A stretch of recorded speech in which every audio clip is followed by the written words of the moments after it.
J'ai la chance de me trouver ici, en Bourgogne. Axel, Quoi? on est en Mayenne ici, J'ai dit quoi? en Bourgogne. Ah mince. En plus, ici, en Mayenne, on fait du très bon vin. Bon bref, on la recommence. Je me trouve ici, à la Maison du Pain, à Préaux, en plein cœur de la Mayenne, pour vous faire découvrir une pépite comme on sait les faire ici, en Mayenne. Je vous propose de m'accompagner. Regardez ce château, il est merveilleux. Je vous fais découvrir ce lieu dans le cadre des Nuits de la Mayenne, un festival itinérant mêlant théâtre, musique et art de la rue.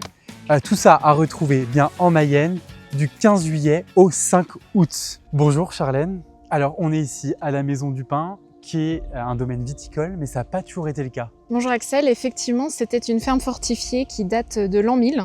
En fait ici on est situé à la frontière du Bas-Maine et du Haut-Anjou.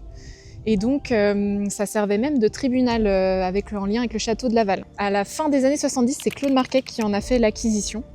Et donc, il a reconstruit, agrandi pierre par pierre pendant des dizaines d'années. Et aujourd'hui, on a 2,2 hectares de vignes et une 60aine d'hectares de cultures spécialisées. Et donc, c'est un lieu qui était resté confidentiel et il est temps de le faire connaître aux Mayennais. Et c'est ce qu'on va essayer de faire maintenant, parce qu'on va aller dans les 53 rangs de vignes qu'on va aller voir maintenant.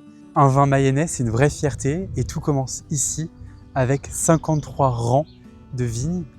Pourquoi? Quelle histoire? Elles ont été plantées en 97 par Claude Marquet, amoureux de la Mayenne. Il a planté 53 rangs de vignes, 53 rangs de pinot noir et de chardonnay ici. Et plus récemment, sur les nouvelles parcelles qui ont été plantées en 2023-2024, on y retrouve du chenin, pinot d'Aunis et de la syrah. Alors la syrah, par exemple, fallait oser parce qu'en Mayenne, voilà, c'est quand même un cépage plutôt du sud. Et tout ça en agriculture biologique. Incroyable. Eh ben, moi, j'ai hâte de découvrir ce vin. On y va?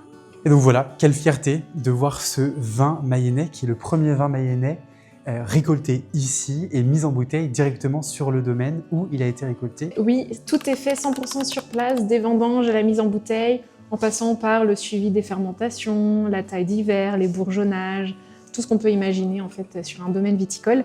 Ça nous permet donc d'avoir une gamme complète. On a du vin blanc avec notre M53 Chardonnay, du rosé, la cuvée M20 de Pinot Noir, et ensuite on a les cuvées M50 qui sont donc de Pinot d'Aunis, de Pinot Noir et bientôt de Syrah.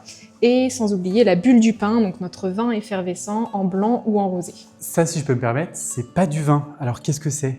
Effectivement, c'est un peu plus fort que le vin. C'est le gin artisanal. C'est la grande nouveauté de la Maison du Pain. On l'a sorti à Noël dernier et donc la subtilité, c'est qu'on part de notre vin. Donc il est distillé à base de vin.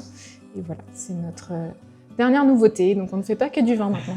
Bah merci Charlène de nous avoir présenté cette Maison du Pain. J'étais très heureux de pouvoir découvrir cette pépite mayonnaise que maintenant beaucoup d'entre vous connaissent un petit peu plus. J'espère que ça vous a donné envie de venir ici dans ce lieu magnifique, la Maison du Pain. Vous propose avec les Nuits de la Mayenne de venir découvrir ce domaine le mercredi 15 juillet à partir de 18h30. On se retrouve là-bas, il y aura un food truck, un marché des commerçants locaux avec aussi la visite du domaine. Et ça vaut vraiment le coup pour l'avoir fait il y a quelques jours. On se retrouve aussi pour un concert avec de la musique que j'adore en ce moment. Bref, on se quitte sur ça. Toutes les informations sont en description. Allez, on se dit à très vite.